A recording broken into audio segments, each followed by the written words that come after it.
Китай предоставит Таджикистану $203,9 миллиона на строительство и реконструкцию участка Калай-Хумпвандж, Дарушанского района автодороги Душанбе-Харок-Кульма.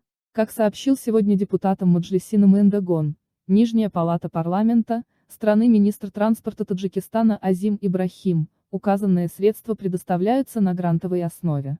На сессии Маджлисина Мындагон, состоявшейся сегодня, 16 июня в Душанбе, было отмечено, что Таджикистан освободит от налогов и таможенных пошлин ввоз оборудования для строительства данного участка дороги. Автодорога Душанбе-Харок-Кульма является стратегически важной международной автомагистралью Таджикистана, но многие ее участки труднопроходимы. В период независимости все автомобильные дороги от Душанбе до регионов были реконструированы, за исключением главной дороги Бадахшана, от Калай-Хумба до Харога и далее до границы с Китаем. С экономической точки зрения указанная автомобильная дорога очень важна в силу того, что по ней импортируются основные товары из Китая в Таджикистан. Ранее сообщалось, что на реконструкцию данного 92-километрового участка дороги от Калай-Хумба до Рушанского района потребуется $230 миллионов, в рамках проекта планируется возвести два автотранспортного тоннеля.